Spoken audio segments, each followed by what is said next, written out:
Oi, pessoal. Aqui é a Carolina Médici, professora da Escola de Direito Hélio Alonso. E hoje a gente está aqui com um projeto muito bacana, Dicas para a OAB. A nossa intenção é justamente fornecer dicas rápidas para que vocês consigam relembrar alguns pontos da matéria, verem quais foram os pontos mais cobrados nas últimas provas e tudo. O nosso foco principal aqui hoje é falar da prova objetiva, certo? Para ajudar você com a prova objetiva. Então, analisando as provas objetivas passadas, o que nós podemos observar é que o ponto mais cobrado foi a parte geral na matéria de direito penal. Né? Muito mais que a parte especial, que cuida dos crimes em espécie, muito mais foi cobrada a parte geral, né? Que é a teoria do delito e tudo mais, que de fato, particularmente, eu acho a melhor parte, né? Você que tem uma boa base de direito penal, parte geral, você consegue fazer aí muito melhor percurso da parte especial. Bom, mas vamos direto para as dicas, porque a gente tem pouco tempo para falar disso e tem muita coisa para falar. E vocês vão ver que é uma parte muito boa de estudar, tá bom? Então, depois podem compartilhar com os amigos, coloquem nos comentários e a gente vai poder interagir por aqui, tá bom? Então, vamos lá, vamos começar do começo, né, justamente. A gente tem que lembrar do princípio da legalidade. Esse princípio ele vai dizer o seguinte: não há crime sem lei anterior que o defina e também não há pena sem prévia cominação legal. Quando a gente estuda esse princípio, a gente pensa, poxa, será que é só esse aspecto lei penal prévia, né, que interessa? Não. Na expressão defina, não há crime sem lei anterior que o defina. Nós temos aí diversos outros aspectos do princípio da legalidade. Então, dentro do princípio da legalidade, nós precisamos saber, primeiro, né? A lei penal tem que ser prévia à minha conduta para que ela possa ser aplicada a mim, certo? E, além disso, a lei penal ela tem que ser escrita, estrita e certa, além de prévia. O que é a lei penal escrita? Eu não posso ter uma criminalização baseada em costumes, né? Até porque o nosso direito ele é positivado, não é consuetudinário. Além disso, o que é uma lei penal estrita e certa? Eu não posso ter analogia prejudicial ao réu em direito penal. Não posso. Certo? Por quê?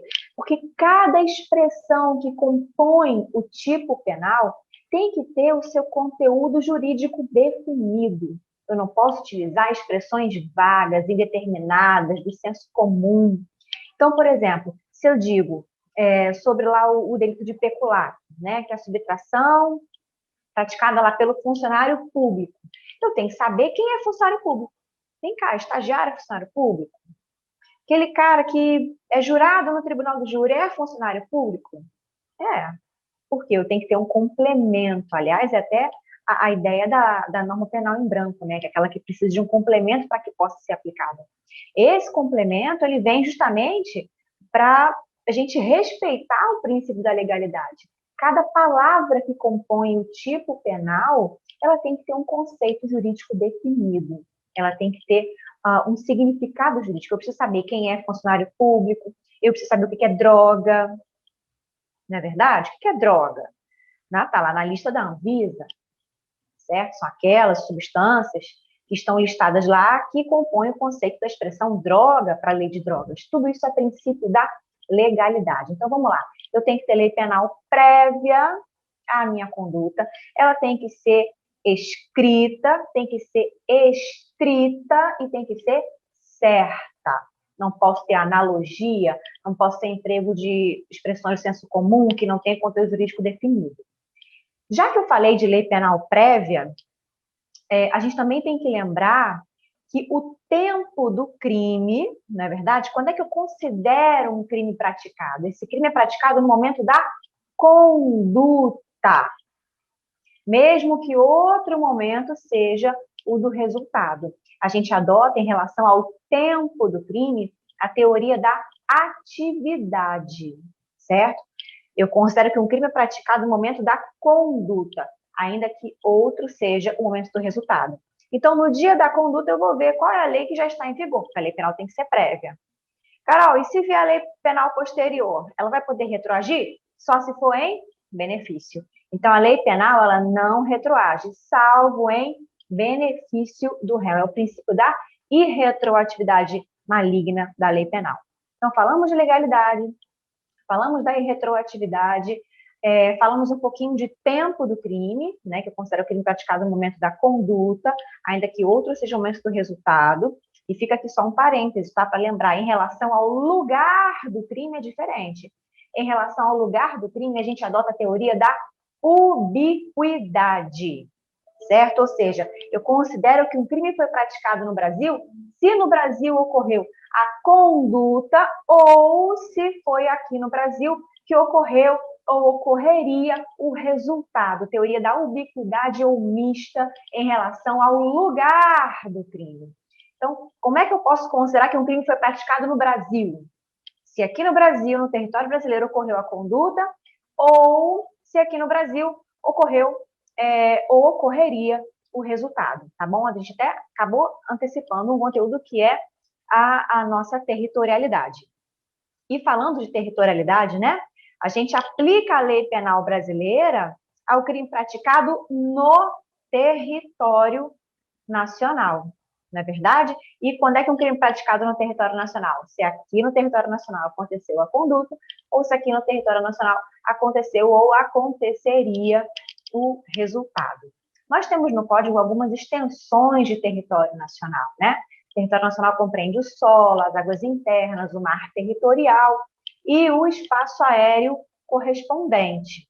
Mas a gente também tem que lembrar que embarcações aeronaves públicas, certo? Ou ainda que privadas, mas a serviço do governo brasileiro, são território nacional onde quer que se encontrem. Além também, a gente tem que lembrar que as embarcações aeronaves privadas, quando estão em alto mar, ou sobrevoando espaço aéreo correspondente a alto mar, mas tendo a bandeira brasileira, elas também são consideradas território nacional, uma extensão do território nacional. Então, aí, ó, legalidade puxou um monte de assunto, e a gente já fica com essa ideia de dicas rápidas para a OAB, então já matamos aqui alguns assuntos, certo? Estou aqui na minha colinha. Um outro princípio muito interessante da gente abordar, né, que vem sendo bastante cobrado, né, sempre é o princípio da insignificância. Antes de falar da insignificância, eu vou falar do princípio da lesividade. Esse princípio da lesividade, ele é mais teórico, né, ele é mais abrangente. Esse princípio da lesividade, ele vai dizer que, olha, eu não posso criminalizar condutas que não tragam lesão a um bem jurídico tutelado. Então, por conta disso, eu não poderia criminalizar opiniões, eu não poderia criminalizar atitudes que não excedam o âmbito de determinação do agente, aquilo que ele pode escolher fazer com ele mesmo, certo? Eu não poderia criminalizar, como já falei, né, de opiniões, atitudes que não excedam o âmbito de determinação do agente. Não posso criminalizar, há uma crítica muito grande, né, com base nesse princípio, aos delitos de perigo, certo?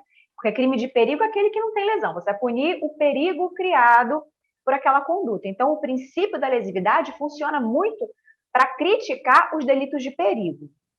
E, além disso, dentro do princípio da lesividade, nós temos também a proibição da incriminação de condutas que não gerem lesão ao bem jurídico tutelado.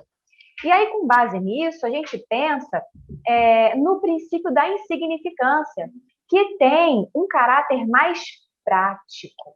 Enquanto lesividade tem um pouco mais de teoria, né? Proíbe criminalizar atitudes internas, proíbe criminalizar opinião, proíbe criminalizar crime de perigo, tudo, né? Critica isso. E também proíbe a criminalização de condutas que não gerem uma efetiva lesão. Vem o princípio da insignificância e ele tem um caráter mais prático. E ele fala, olha, não justifica você movimentar a máquina judiciária, né, gastar com oficial de justiça, com juiz, com promotor, com advogado, com papel, com horário de audiência, por conta de uma conduta cuja lesão seja tão insignificante a ponto de não justificar o manejo da máquina estatal.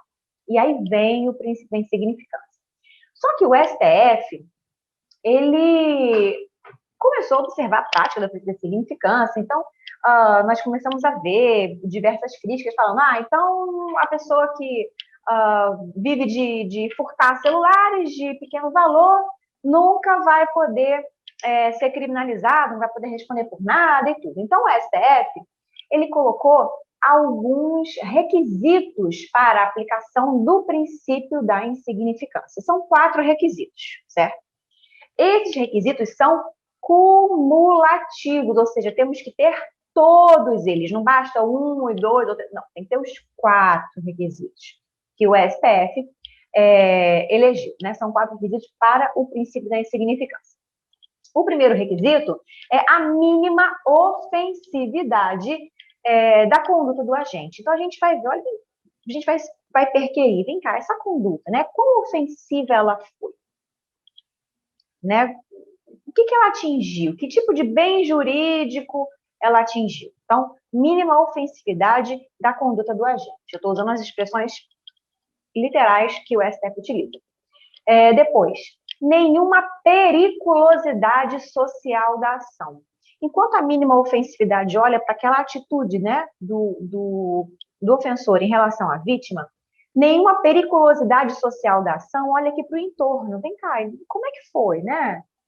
Como é que esse cara estava se comportando? Gerou algum perigo ali para a coletividade? Também, certo? Então, mínima ofensividade, nenhuma periculosidade social da ação. Depois, reduzidíssimo grau de reprovabilidade do comportamento. Reduzidíssimo grau de reprovabilidade do comportamento. Você vai ver a atitude em si daquele indivíduo. Quão reprovável é aquele comportamento que ele teve. E aí, por fim, nós temos a inexpressividade da lesão jurídica, que é a insignificância, por bem assim dizer.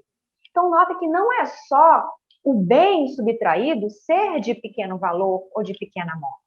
Eu vou avaliar como é que foi a conduta desse agente. Se houve alguma ofensividade, se houve alguma periculosidade social, se a reprovabilidade daquilo que ele fez realmente foi pequena, certo? Então, a gente já elimina, por exemplo, o princípio da insignificância dos delitos contra o patrimônio, mas que, além do patrimônio, também protejam a integridade física, como, por exemplo, o roubo, a extorsão. Não pode ter a aplicação do princípio da insignificância nos crimes de roubo, por exemplo. Por quê? Porque, além do patrimônio, né, o crime de roubo é um crime contra o patrimônio, mas você também tem ali uma lesão, uma violência, uma grave ameaça. Então, há uma reprovabilidade social, há uma ofensividade da conduta. Também a gente não vai permitir a aplicação do princípio da insignificância quando o indivíduo, e aí em orientação dos tribunais, tá? Quando o indivíduo ele possui maus antecedentes, quando ele já foi condenado diversas vezes por crimes dessa natureza, certo? Porque aí nós não vamos ter esse grau de reprovabilidade reduzido do comportamento. O comportamento dele, com essa reiteração de condutas de crime de pequena monta, mostra que não é pouco reprovável, é muito reprovável. Então, também não se aplicará o princípio da insignificância nessas hipóteses, certo? Então, sobre insignificância, fica aí a dica dos 4 requisitos lá do STF. Deixa eu pegar aqui a cola para a gente não perder tempo, né? Então, vamos lá. Depois, falei um pouquinho, né, de territorialidade, certo? Falei do lugar do crime, falei do tempo do crime, falei da extensão do território nacional. Também vou falar da desistência voluntária, do arrependimento eficaz, do arrependimento posterior, do crime impossível e da tentativa. Quando a gente fala desses assuntos, né, artigos 14, 15, 16 e 17 do Código Penal, a gente está falando basicamente do iter criminis. O iter criminis é o caminho do crime, o caminho que o crime percorre. Nós temos 4 fases no iter criminis. Nós temos a cogitação, né, que é quando você começa a pensar, praticar um crime, que é a primeira fase. Temos os atos preparatórios, quando você começa a se preparar, que é a segunda fase. Temos a execução, que é a terceira fase, e temos a consumação, que é a quarta fase do iter criminis. Após a consumação, vem o exaurimento, que para a corrente majoritária não compõe uma fase separada do iter criminis, certo?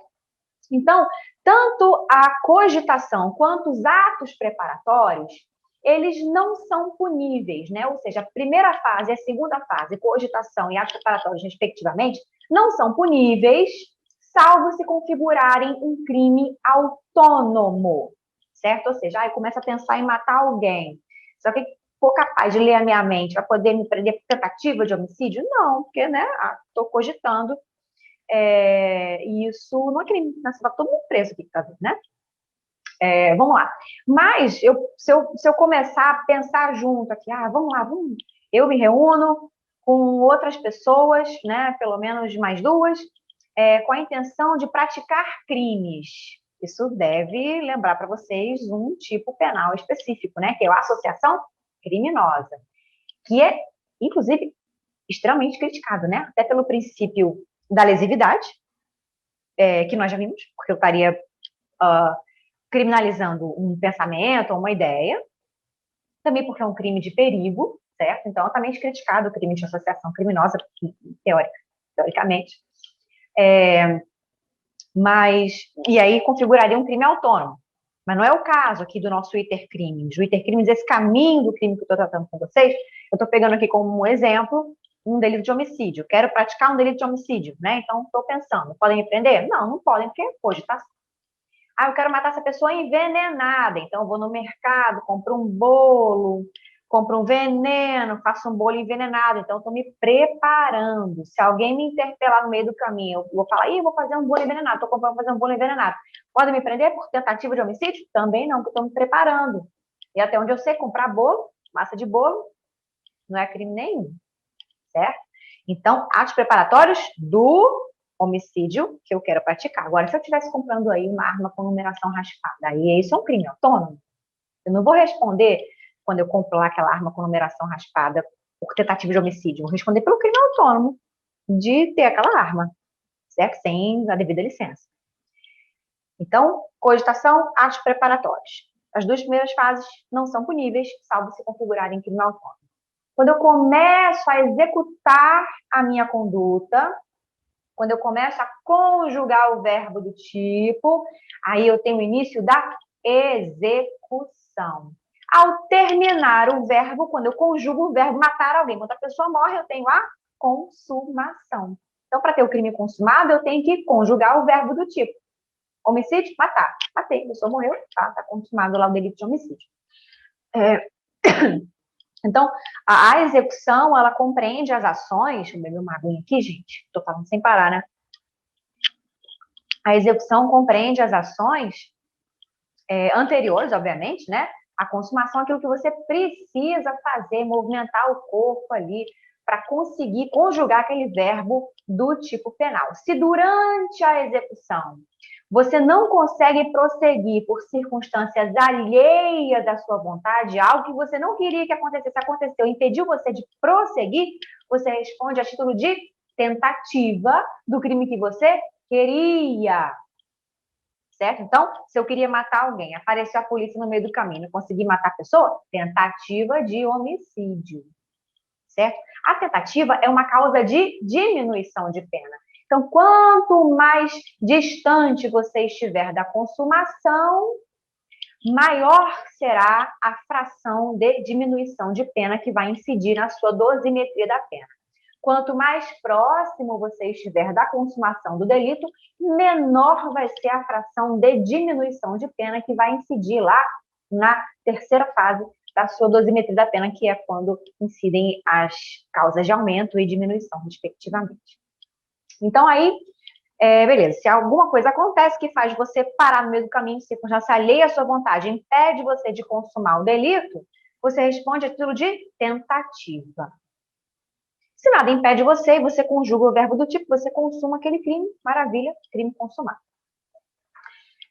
Só que no meio do caminho, né? Durante a execução, ou seja, quando você ainda tem margem de ação, quando você ainda tem coisa para fazer, você pode desistir de prosseguir.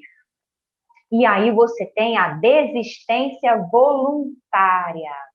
A desistência voluntária e o arrependimento eficaz estão no mesmo artigo do Código Penal, artigo 15 do Código Penal. e eles têm a mesma consequência jurídica. Ou seja, se você desiste voluntariamente de prosseguir na execução, ou se encerrada a execução, você desenvolve nova conduta que impede a consumação daquele delito, ou seja, é eficaz esse arrependimento, você só vai responder pelos atos que você efetivamente praticou, se eles configurarem crime. Embora estejam no mesmo dispositivo legal, artigo 15, e embora tenham a mesma consequência jurídica, só responde pelos atos que você praticou se configurarem crime, são institutos diferentes porque estão em momentos diferentes. Você precisa aprender a identificar, você aprender a colocá-los no iter criminis. Então, a desistência voluntária tem lugar quando você está durante a execução, quando você ainda tem margem de ação, você ainda está fazendo alguma coisa. Seu revólver tem 6 balas. Você já deu 4 tiros. No quinto, você aponta e fala, não vou não. Vai-se embora. Isso é desistência voluntária. Porque você ainda tinha margem de ação. Certo? Isso é desistência voluntária. Agora, quando você já acabou a execução, mas antes da consumação, você deu lá o bolo envenenado para a pessoa com a intenção de matar, para comer o bolo. Então, você não tem mais nada para fazer. Você já acabou, já entregou o bolo, ela já comeu o bolo. Mas ela ainda não morreu. Ela começa a passar mal. Aí você desenvolve nova conduta, leva essa pessoa para o hospital, vai lá fazer uma lavagem nela e tudo. E ela não morre, ela tem apenas uma queimadura aqui no tubo gástrico, sei lá como é que fala, né? Se a gente usa professora de direito, não, médica. E aí ela tem só uma queimadura, você vai responder por lesão corporal, que foi o que você praticou, mas porque o seu arrependimento foi eficaz. Certo? Então, você precisa aprender a posicionar o instituto. O que é posicionar? Se você parou por vontade própria durante a execução, ainda tendo margem de ação, você terá um instituto da desistência voluntária. Se você terminou a execução, mas ainda não teve a consumação, desenvolveu nova conduta e evitou a consumação de modo eficaz, você tem o arrependimento eficaz. Qual é a consequência jurídica? Ao invés de responder por aquele crime que você estava pensando em praticar, que você queria praticar, você só vai responder pelos atos que você efetivamente praticou. Então, se não configurar um crime nenhum, você não responde por nada. No caso do nosso exemplo lá do arrependimento eficaz, que ocorreu uma queimadura aqui no tubo gástrico, vai responder pelo quê? Por eventual lesão corporal que ocorrer. Tanto assim que a doutrina usa o nome ponte de ouro, porque você estava num caminho, iter crime, estava sendo direcionado a um determinado delito. Aí você acabou desenvolvendo nova conduta, ou porque você desistiu de prosseguir, tendo margem de ação, ou porque você se arrependeu de modo eficaz. Então, tem uma ponte de ouro que direciona você para uma outra responsabilidade penal, que é aquela que vai ser levada em conta com base naquilo que você efetivamente incorreu, praticou, né? Foi uma lesão corporal, eu queria matar, mas eu acabei desistindo voluntariamente, não matei, ou então foi arrependimento eficaz. Responde só pela lesão corporal, ou se nada aconteceu. Você não responde por nada, certo? Desistência voluntária, arrependimento eficaz. Já o arrependimento posterior, ele é apenas uma causa de diminuição de pena, certo, gente? Só uma causa de diminuição de pena e que vai ter lugar na terceira fase da dosimetria da pena. Está lá no código, né? Ela tem diversos requisitos antes do recebimento da denúncia, por ato voluntário do agente, crime sem violência ou grave ameaça à pessoa, quando você restitui o bem, a coisa, ou devolve o valor. Então, você tem que reunir os requisitos todos do artigo 16 para ter direito ao benefício do arrependimento posterior. Não confundam com arrependimento eficaz. Eficaz do artigo 15, juntinho ali com a desistência voluntária. O arrependimento posterior, ele tem lugar quando você já consumou o crime. Mas após a consumação, antes do recebimento da denúncia ou queixa, por ato voluntário, você vai lá e restitui o bem, ou vai ressarcir o prejuízo e tudo. Crime sem violência ou grave ameaça à pessoa, tá bom? E aí depois, o crime impossível, né, no artigo 17. O que é o crime impossível? Ele pode vir por absoluta ineficácia do meio ou impropriedade do objeto. E aí é impossível a consumação daquele crime. Então, o legislador escolheu não punir aquele indivíduo que quer praticar um crime, que até tenta praticar o crime, mas por absoluta ineficácia do meio ou por absoluta impropriedade do objeto, aquele crime nunca conseguiria atingir a consumação. Então, como é que você pode escolher por homicídio se você está tentando matar alguém que já está morto? Certo? Impropriedade do objeto material sobre o qual recai aquela conduta criminosa. Como é que você vai responder por tentativa de homicídio se você tenta matar alguém com a pistola de água? Ineficácia do meio. O meio é completamente ineficaz para aquele resultado que você objetiva. Mudando um pouquinho de assunto agora, né? Falando aqui de elemento subjetivo, certo? Dolo e culpa. O elemento subjetivo, ele é um dos requisitos do fato típico. O fato típico tem 5 requisitos: conduta, resultado, nexo causal entre conduta e resultado, elemento subjetivo e tipicidade, certo? Elemento subjetivo, dolo e culpa. O dolo ele pode ser direto, de primeiro grau ou de segundo grau, ou ele também pode ser eventual. A culpa pode ser consciente ou inconsciente, certo? Quando nós lemos o Código Penal, a regra é que você leia os tipos penais na modalidade dolosa. Só há crime culposo quando a lei estabelece a modalidade culposa daquele delito. Então, você abriu lá o código, na parte especial, leu um tipo penal, aquilo ali é um crime doloso. Você pressupõe que aquele indivíduo, ao praticar aquele tipo penal, ele agiu com consciência e vontade. Consciência e vontade são os 2 requisitos do dolo. Consciência, saber o que eu estou fazendo, e vontade de assim agir. Quando o legislador quer tipificar a modalidade culposa daquela conduta, ele coloca lá, tem lá homicídio culposo, tem lesão corporal culposa, mas não tem, por exemplo, estupro culposo, não tem, por exemplo, tráfico de drogas culposo, não tem. Não tem furto culposo, né? Então, se você está esperando lá a sua bagagem na esteira do aeroporto, e aí viu lá uma mala muito parecida com a sua. Aí você foi. Você omitiu naquele cuidado, né, de verificar a etiqueta e tudo. Você foi negligente, né? E aí você acabou pegando, levando com você uma mala que era de outra pessoa, você subtraiu coisa alheia móvel de modo culposo, furto culposo? Não. Por quê? Porque não existe furto culposo. Isso é fato atípico, né? Porque não tem previsão legal, não tem sequer tipicidade formal da modalidade culposa do crime de furto. Agora, se sem querer você mata alguém, aí existe homicídio culposo, porque tem a previsão legal da modalidade culposa do homicídio, certo? Um dado importante. Então, para que haja crime culposo, tem que haver a previsão legal da modalidade culposa. Outra coisa que é interessante, o crime culposo ele também pressupõe um resultado naturalístico, ou seja, perceptível pelos sentidos.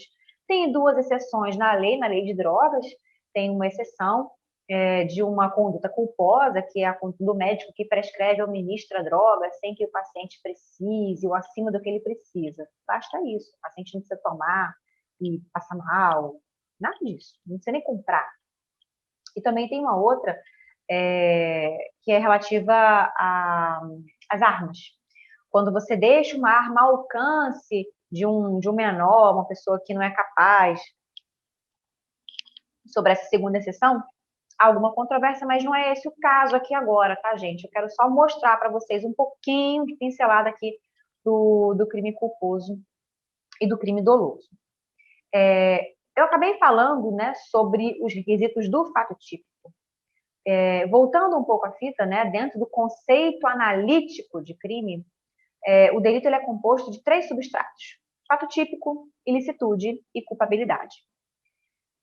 Imagine uma escada, né? O primeiro degrau é o fato típico. com seus elementos. Elementos, melhor dizendo. O segundo degrau é a ilicitude, o terceiro degrau é a culpabilidade. Os elementos do fato típico são conduta, que é o movimento humano voluntário com finalidade. Resultado, esse resultado ele pode ter uma tipificação, né? Ele pode ser naturalístico, aquele que você percebe pelos sentidos, ou apenas normativo, que é você ferir a norma. Nexo causal entre conduta e resultado. Elemento subjetivo, que é o dolo, a culpa, e tipicidade. Tipicidade formal, que é a subsunção, é a adequação daquilo que você fez com o que está no tipo penal incriminador. E também tipicidade material, que é uma efetiva lesão ao bem jurídico protegido. E aqui incide, né, o princípio da insignificância, o princípio da lesividade, que nós já vimos. Sobre o elemento subjetivo, dolo e culpa, falei que a regra é que um crime seja doloso, salvo quando tem previsão legal da modalidade culposa daquele delito. E aí, a gente tem também que lembrar da distinção entre o dolo eventual e a culpa consciente. No dolo direto, o indivíduo ele quer praticar aquela conduta, ele quer aquele resultado lesivo, criminoso. No dolo eventual, o indivíduo ele não acordou pensando, vou praticar um crime, mas ele se verifica numa situação onde ele antevê o resultado, ele fala, bom, se eu prosseguir, eu vou acabar lesionando um bem jurídico importante de alguém. Ou seja, ele tem a previsão do resultado típico. E diante dessa previsão, não é a mera previsibilidade, é uma previsão, diante dessa previsão, ele quer prosseguir. Ele fala, dane-se, tô nem aí. Então, ele está no dolo eventual. Agora, se esse indivíduo, tendo a previsão do resultado maior do que previsibilidade, tendo a previsão do resultado, ele prossegue, mas achando que ele vai conseguir evitar aquele resultado lesivo do qual ele fez previsão logo antes. Ele fala, não vai acontecer nada. Vai dar tudo certo. Eu vou ultrapassar aquele sinal de trânsito que está vermelho, mas nessa hora não passa ninguém nessa rua. Não vai acontecer nada. Ele ultrapassa, atropela e mata alguém. Ele fala um palavrão, para não ficar politicamente incorreto aqui, eu vou falar, danou-se. Então, enquanto o dolo eventual está no dane-se, estou nem aí se acontecer esse resultado lesivo, a culpa consciente, danou-se, me ferrei, me lasquei. Tanto no dolo eventual quanto na culpa consciente, a gente tem previsão do resultado. Mas, enquanto no dolo eventual a gente resolve prosseguir sem se importar com as consequências, na culpa consciente, ele acredita genuinamente que ele vai conseguir evitar aquele resultado. A culpa inconsciente é aquele crime culposo normal que a gente conhece, né? A pessoa, por negligência, imprudência ou imperícia, acabou provocando um resultado lesivo que seria perfeitamente previsível para qualquer pessoa minimamente cuidadosa, mas ele não fez a previsão disso. Certo? Então, falamos aqui do primeiro degrauzinho, do fato típico, né? Que tem 5 elementos: conduta, resultado, elemento subjetivo, nexo causal entre a conduta e o resultado e tipicidade. Vamos subir o segundo degrau, que é a ilicitude. Um fato que é típico provavelmente é ilícito, desperta indícios de ilicitude, certo? Então, é mais fácil você estudar a ilicitude ao contrário. É mais fácil você estudar quando não tem ilicitude. Então, quais são as causas excludentes de ilicitude? Legítima defesa, estado de necessidade, exercício regular de direito e estrito cumprimento de dever legal. O consentimento do ofendido é uma causa supralegal de exclusão da ilicitude. Muito cuidado, porque para que ocorra o consentimento do ofendido, enquanto excludente de ilicitude, a pessoa que consente tem que ser capaz. O bem tem que ser disponível. O consentimento tem que ser dado ou antes ou durante o ato, nunca depois. E o dissentimento não pode integrar o tipo. Porque se integrar o tipo, o fato vai ser atípico, certo? Esse é o consentimento do ofendido, tá? É uma causa supralegal de exclusão da ilicitude. Agora, vamos ficar nas 4 que estão no código. Legítima defesa, estado de necessidade, exercício regular de direito e estrito cumprimento de dever legal. O nosso código ele dá o conceito, né, do que é legítima defesa e estado de necessidade.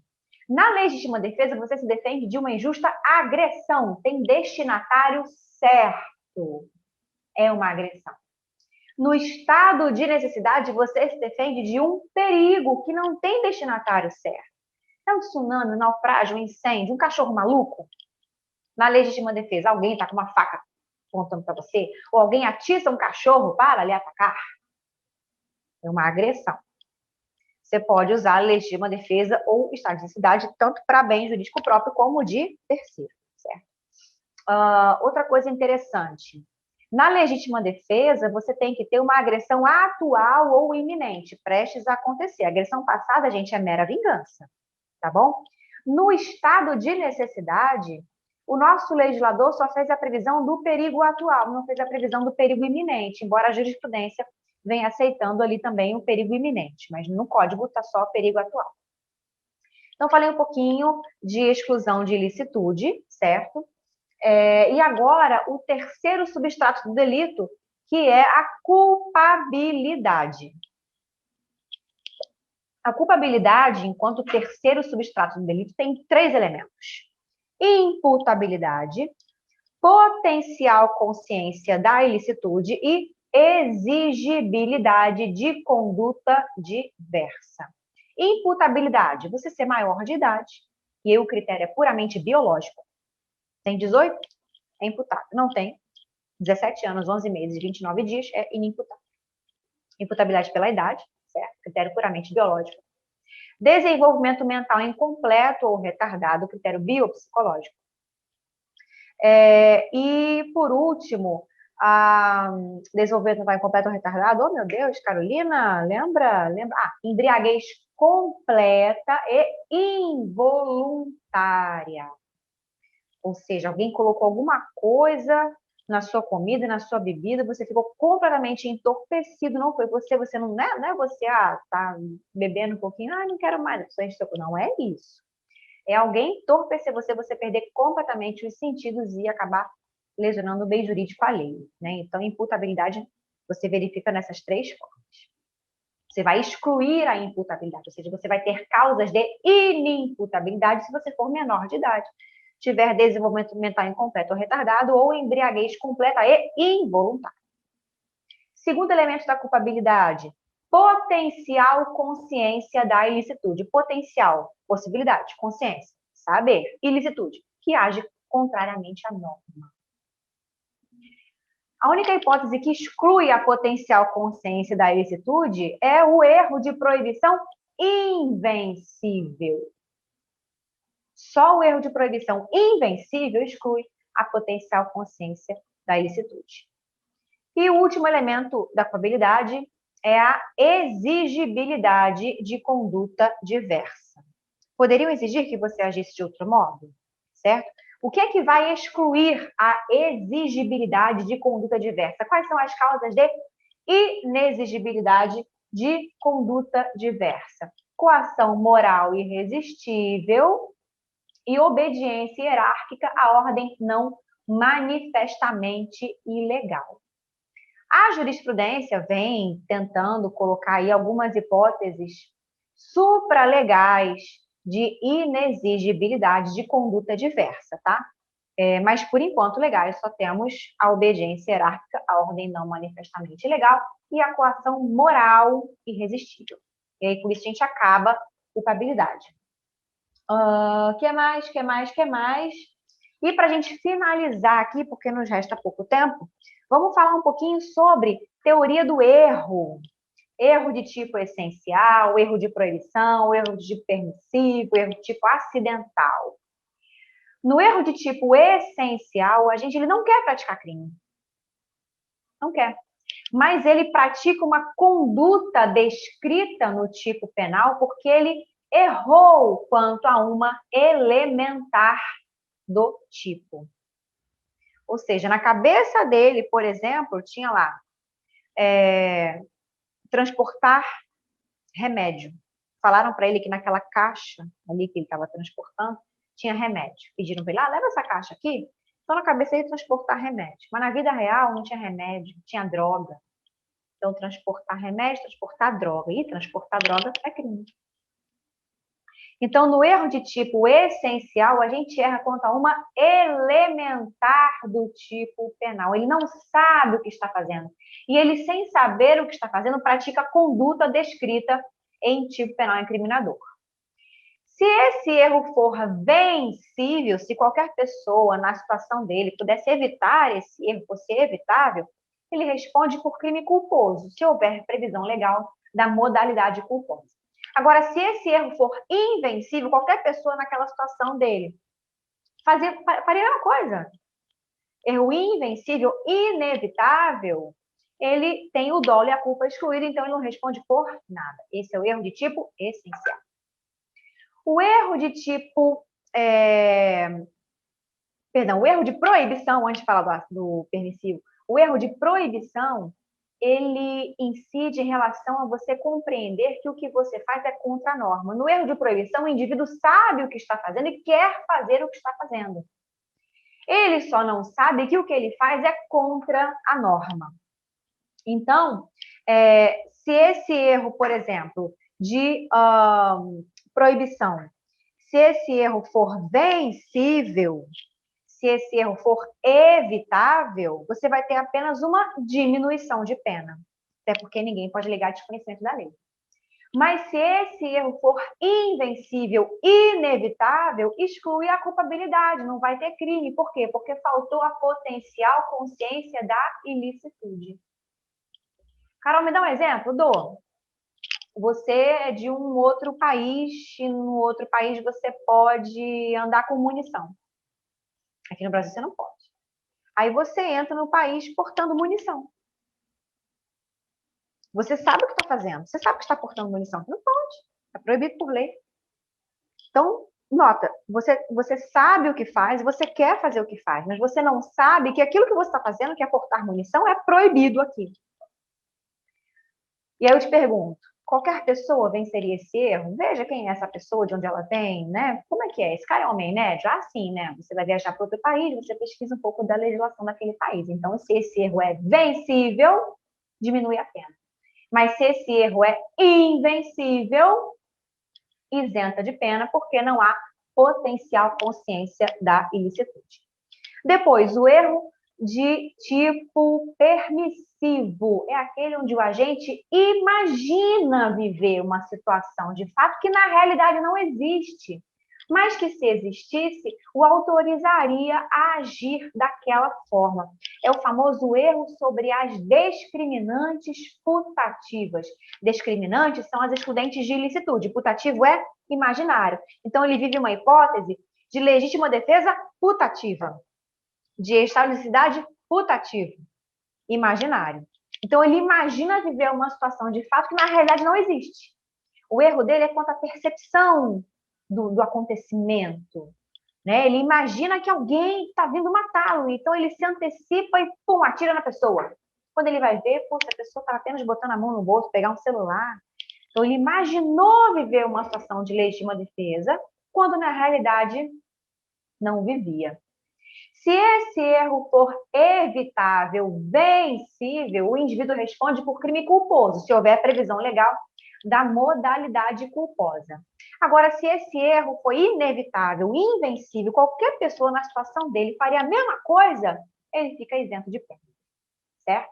E aí, com isso, eu acabo as dicas que a gente imaginou aqui passar para vocês, né, com sensação de quero mais, tá bom? Mas eu agradeço a você que me acompanhou até aqui, convido você a conhecer a Escola de Direito Hélio Alonso e desejo muita sorte no seu futuro acadêmico, no seu futuro enquanto operador de direito, que você que está me assistindo para treinar, para estudar, para relembrar, para fazer a prova, que você tenha muito sucesso e muitas realizações, tá bom? Grande beijo, com carinho, bons estudos e tudo de bom para vocês.